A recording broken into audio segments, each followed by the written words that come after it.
Welcome to another episode of the Alignment Podcast. Really excited to have our guest here, Lisa Hammond, with us today. Welcome, Lisa. Thanks for coming on the podcast. Thank you so much, Jacob. I appreciate it. Should be a fun discussion. Yeah, right. Obviously, the people listening can't know this, but anytime that we get on a call, usually there's a little bit of small talk and then we hit record. Anytime it goes for 20 minutes before we hit record, it's going to be a fun, a fun conversation. But yeah, Lisa, would love if you could give us kind of a elevator pitch on where you've been and what you've spent your career doing. Absolutely. I appreciate being here. It's funny when someone says, "Hey, share your elevator pitch." I think, my elevator pitch is an unrefined version of my career has been scrappy, growth, fixer, strategy, business partner. I guess, that would be my career. I was young in career once, like all of us. I decided that because I made poor personal choices around the time I graduated from college, I didn't go to law school, and I ended up with a partner that was in the military. So I went to GW, got a legal assistant education there, and found myself living in Oklahoma after growing up in the Washington, D.C. area and not really sure what had happened about a year later to my life. And that started my road towards HR, because once I moved to Dallas, I worked for an insurance defense firm that primarily did workers' compensation subrogation. So any of you out there listening that pretend fell off or slipped and fell at work, then next week we filmed you putting up, a fence. That's the work I did for a few years, and then I moved into straight employer defense. And about 5 years later, I decided to figure out how could I prevent this money from going down the drain, and I joined the employer side and ended up, obviously at that point in HR, and grew my career from there, largely in retail and restaurant environments, and you know, moved into healthcare technology, living in Raleigh, which is the predominant healthcare and biopharma is a predominant industry here in the area, and kind of took off from there. I just was really, really lucky coming to a company at a time they were going through quite a bit of change. And my boss at the time, we had a very close relationship, except for the fact I didn't realize that she wasn't that happy with the company. And so on the flip side, I lost a great mentor. On the plus side, I got promoted a couple You got a times, job. good and bad, so here I sit, ready for the next chapter. That's awesome. So you've been in a bunch of different industries, which is unique. How have you seen that the intentionality around team building be different across those different industries? And what's been the impact of that? Gosh, Jacob, that is the gold medal question, isn't it? To figure that out. You can read every book that's ever been written. I think I've read hundreds of business books, and it's almost sort of this intangible thing. It's tangible because you're doing it on purpose, but how the people connect with each other and what is their boundary of collaboration is kind of something that I've talked about with my team, that in a restaurant or retail environment, you have four walls. That's it, right? And everybody that you need to make the business work, other than, IT and some of the partner functions, are in those four walls. So there's forced teamwork. Whether you like each other or you don't, it's much more instantaneous, right? The product is faster. It doesn't take 3.5 years to serve somebody food and develop a product. Like, that product comes out like all the time. And so these teams, you will see them forge relationships bound by the desire to be successful. And what was so interesting about moving to we'll call it a more white collar, technical, professional world is, and especially at Allscripts Paradigm, when I was with Samsung, which was a shorter tenure, everybody was building towards the same goal in retail, and retail was a massive organization. And so we were growing very quickly, and everyone really was team focused. And largely, I think some of that was it was a small team with very common goals. And a common goal will push you to get along, collaborate, trust. I think the way that the business that I've been in the last almost 6 years is set up as silos. So every business has a P&L and L and its own thing. So getting collaboration across the businesses is not easy because everyone's priorities were different. Everyone's revenue targets were based on different things. And you really you get behind the 8 ball very fast on being successful if you don't find threads of common accountability or common belief. And so within the HR team that I led, that was easy, right? We could find common things, even though the partners might be working with different complete businesses. It's just about, honestly, for me, I guess at the end of the day, you got to build trust, and you have to build trust in the belief that if you work together, you're going to be better together than you are individually. Yeah, that's awesome. I like the thought around in retail and restaurants, it's forced because you're all right here, right now. When you were with All Scripts, and was that remote or everybody is in person? Well, so All Scripts was in person for 7 days, 5 days. So I started with All Scripts. So it's so funny, and it's good and bad. I felt terrible when it happened. When COVID happened, I felt awful because my last day at the family-run restaurant company that I work for was exactly about 22 days before COVID, and I exited the restaurant industry at a time that they Oh, really right before it went down. Yeah. right, where they really probably needed me. And so I joined All Scripts on a Monday when they were actually going through a restructuring, resulting in the loss of about 950 roles. And then the next Tuesday, we closed the office. So I've been remote largely. My HR team goes in on Wednesdays. Yeah. Interesting. How do you feel like a remote culture affects the formation and what's the best word? The formation and kind of penetration of culture throughout an organization? I- my belief now after years in the workforce and doing both, be at the office 5 days and not be at the office 5 days. I truly believe it comes down to the leaders in the organization. I mean, I one of the things that would drive me crazy at at Samsung is you're in the office, but you might be on calls all day, so you're still kind of remote even though you're physically there. And I sort of apply my theory on this is that I do believe you need to have in-person engagement. I'm not saying remote is the absolute best thing ever. But what I would say is in the absence of a leader that's doing something every day to engage, it doesn't you can't the culture is really how the leader behaves. So the culture of HR would have been how I behaved and how I led.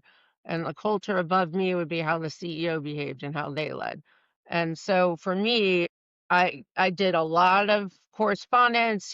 People would attend workshops, they would get a thank you note. Your first 30 days you got a note from me. You got tons of engagement.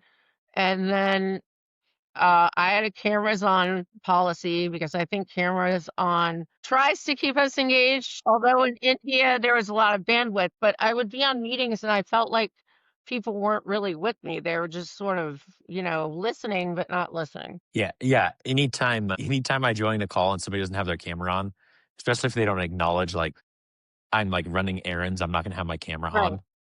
I'm like, wait, do you want to be here? Like, you don't have to be here if you don't want to. I'm not trying to force you to talk to me. No, and it's funny because people that I've worked with since COVID, obviously, will say, I'll flip the camera on. Like yesterday, one of my coaching clients, I was an internal executive coach, was like, I need 15 minutes. I'm on the ledge. Is there any chance you're around? I was like, yeah, sure, call me. Well, she calls me on Teams because I have my laptop for a couple more days and I'm driving. So I just set the phone in the well of my dash where I'm like, look, I'm with you. I'm going to make eye contact and pull over, but I need 5 minutes to pull over. But she's like, well, I appreciate you. At least I see you. So I know you're listening to me. And then I think that's so important with the remote work. The camera and the mute off drives me bonkers. Yeah, it is interesting. Yeah. And cranky on the days where I'm cranky, which, is every single day. No, I'm kidding. I'm really not that cranky. But if I work with someone on a huge project and they never come on camera and they don't come off mute and they have a big a role to play, I have been known to poke them after on Teams and say, "Hey, do you have 5 minutes? Because I want to follow up on the meeting." And then sometimes I realize they were not listening or present, especially if they don't answer Teams fairly quickly, like it's yellow Yeah. and they're just off. But I'll do that because if it's important enough that they had an action or a follow up. I think that whether or not that those actions were intentional to create the culture, or kind of our working definition of culture is that it's the shared experiences and beliefs of a team, right? Yep, The that's leader gets how it to set it. starts. The leader gets to set it, but if you have the leader, if somebody else walks to the office and screams at somebody one day and nobody stops it, nobody says anything about it, like that How? is now, yeah, Yep. it becomes a part of it. And I think that as well of saying, hey, look, you recognize, hey, we're trying to do cameras on. We're going to actually check in on people, whether it be for, hey, I'm concerned about you personally, or hey, are you going to be able to do your job? But it's a one-on-one caring thing that is very intentional. And I think it gets at creating the culture when you're not in person that otherwise the in person often defaults to, because you see Right. somebody right in a meeting, you can see if somebody's sitting there on their phone and not paying attention, Yeah, or absolutely. Yeah. Or they're like, they're yeah, just sleeping. sleeping. And their leader isn't on these calls. Like if you're doing a full scale, like we've been doing a total system transformation, these GMs, these SVPs aren't on these calls, nor should they be. And I'm on the call because I have roles to play in the work streams. There, if I call the GM, I'm like, oh, by the way, Jacob was like, showing away. I haven't heard him speak in 3 weeks. So that doesn't come across well in the position, as a CHRO.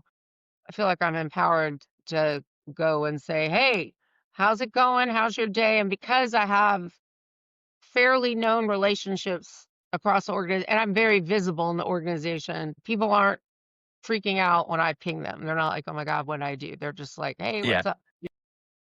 And then if you need to, you can give feedback to a leader, but otherwise give don't know, let them be casual about it. And to your point, the behavior sets the wheels in motion for that culture. And the same thing goes in person. You can tell when you're in person, it's even worse. I was in a meeting, I don't know, it was a couple months ago, and actually was with my team. And I'm looking around. I look over because I asked them all to join a webinar I had signed up for on AI governance. So it wasn't like I'm over AI and how we need to lead and all the things, but it was like nitty gritty into healthcare and privacy and governance. I was like, hey, this is developmental for us. It's outside our. And I look over and someone on their phone, I'm like, hey, this is your hour for you. I know you have urgent things. I have urgent things, but can you give me an hour? And if you can't, let's talk about your workload because that's not good. I want you to be able to learn new things. So in person, you see it faster. Yeah. That that is fascinating. I'm curious how, right, you mentioned you've worked under a bunch of different leaders, and sometimes, longer tenures, sometimes shorter tenures. How how have you seen the most successful leaders be intentional about how they're setting those behaviors and beliefs compared to, right, some, I think through my career, and I've had leaders that I think were very intentional about it and did Mhm. a great job. I've had leaders who I think were very intentional about it and it was a flop. And I've had some that, like, if you ask them, well, how much do you care about culture? They'd be like, that's a waste of time. And they were an amazing leader because it was part of who they were. Right. They don't even realize. Yeah, I agree Yeah, with you. I'm curious. That's a great point you make about they're like, why are you here? Why are we talking about this? Because it's hardwired. Yeah, it's hardwired. And I think back to, I had joined a company, um, this is a venture research group. They'd been around for like 20 years. And I joined, I think I was employee number like 70 or something. 95% of the group is in person, a bunch of geniuses, right? I'm like the only person without a graduate degree. And is just so kind of fast paced. Like people had worked together 15 years. So there's a lot Yeah. of just like hey, we don't even need to do the niceties. I'm just going to show up and be like, hey, why isn't this thing done? Like, where's this at? And seemed very kind of blunt. I had joined and, I was a data scientist and as far down on the totem pole as you could get and watched this interaction between the executive team. And at the same time I showed up, they brought in somebody else to join kind of the VP level. And they had been in healthcare for a long time, was supposed to come in and build these relationships. And I watched for a few months where the way she worked was very different than the rest of everybody else. And it wasn't bad, but it just didn't match. And in the passing conversations, I was like, yeah, I don't think she's loving it. I don't think anybody else is. And eventually they helped her transition to a different role, but it was like couldn't join both. She couldn't join the way that they worked and they couldn't adapt to bring somebody else in. And it was a very interesting learning experience because I don't think it was her fault. And it was just very interesting. And that's a group of people that if you were to say, hey, well, what do you do about culture? They're like, no. Right. If you can keep up, like you fit. Yeah, and there, it's funny, I've worked at a couple of those places where you kind of know when you sign up, right? It should be something transparent in the interview process. It's something that as I've been in recruiting and as part of my roles forever, is I really would say that any of this starts with the talent acquisition team and the hiring manager. And the more transparent you can be with candidates, the less chance that that scenario is going to happen again. There's also the argument that companies have to continue to think about who they are and how they behave as a leadership unit on a regular basis. Not saying it's like a warm, fuzzy thing and we're all having eggnog by the Yeah. fire, but just what is our attrition looking like? Because it's expensive to replace geniuses, right? Like getting data scientists is not the BOGO at the Harris Teeter grocery store. That's like a serious Yeah. data scientist, y'all are the top of the top in terms of intellect, experience, all those things. So it's really about how do you bring people in? Are you being honest? Is the hiring manager being honest? At least, the TA person is transparent about the company and where the company is and, you know, taking it from experience. Like Veridime's been in a protracted audit and SEC investigation, and we continue to attract some A players. If you follow top grading philosophy of not the whole interview process, but just that you can get A players at any level. We continue to attract and retain those people. And I think a good chunk of it is we're honest. We're like, hey, this company is trying to claw out of some antiquated systems issues that cause this audit and blah blah blah. Like you just lay it out there because then the chance of that leader coming in and sort of operating over here while everybody else is over here. These people over to the left that all think they work together great, some of them interviewed her. Oh, my question's always, I get a call, and then GM's like, oh, we gotta get rid of this person. And I was like, they've only been there 100 days. So what happened? What happened? And they're like, well, I don't know, they're not a fit. Okay, but what happened? So I'm with you though. Like if you hire wrong, not for talent. They're smart. They have talent. They have degrees. They have all the experience in the world, but they don't fit within the framework that the company is happy existing in. You miss something in the hiring. Now, if you're bringing in a change maker and a disruptor, then that's generally the CEO making that decision. The rest of the leaders are like, oh, no, hell no. Scary. Someone has to, so it's the transparency at the beginning and being honest, like who are we and what do we really need? Because you brought her in. Yeah. Um, one last question for you. How frequently do you see that companies are actually good at doing that? At knowing who they are and being able to hire according to that? I find it to be uh uh how do I say this? I find it to be a very small percentage. Usually, in general, the majority, it's a bit of a conflict between the hiring team, hiring manager, and the business partner slash recruiter. Kind of put those people, they're solid, attached to the hip partnership. Very small, very small. I think Paradigm over time got a lot better at it because of the situation that we're in.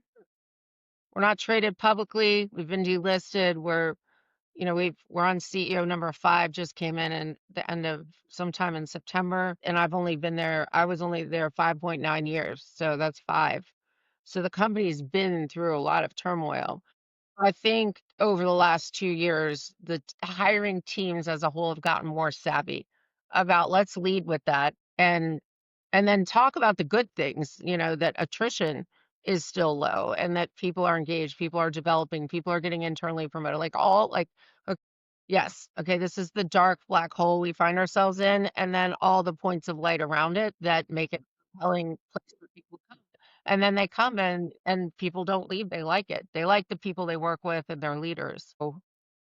But yeah, you gotta speak the truth. I mean, it's not you don't wanna be that company like, "Oh, freaking work for this company, and Jacob, that guy, I don't trust him, that recruiter, and Lisa's a wor," I mean, that's you're also cutting off potential revenue because I always think every applicant is a client or knows a Yeah. client. Yeah, it is the more I think the more honest you can be, and often the hardest place to do that is with yourself, is the better because you're gonna attract people who work in the way that you work, right? For good and for bad, but Yeah. really helping recognize that you're not pretending that things are something that they're not. No, I And mean, it just doesn't work when you do it that. really doesn't work. You can say, "Here's where we are today." And I think in good conscience now, we have a CEO that just got here. He's brought his own team, brought a number of people on his old team in. I think in January, he is going to say, this is who we are, and this is who we're going to be. And these are the metrics, and these are the plans for how we're going to build us back to glory. And that you could actually go, here, I sent you a PowerPoint to follow up on your interview on this is actually our operating plan and what we're going to go after. And having that will alleviate some of the pressure on the TA team and the hiring manager for sure. Yeah. No, that's awesome. Well, thank you so much for coming on the show today, Lisa. I'm excited for your future and for where you land next because I think your unique blend of experience and perspective is really valuable and I is super appreciate special. it. Yeah, I think it's going to be I don't know, we shared during the small talk, it's not really the end of a chapter, it's just a continuation on a journey. So yeah, I'm optimistic and excited to see what happens next. Yeah, that's awesome. Well, thank you so much for coming on the podcast today, Lisa. This was fun. Jacob, appreciate it.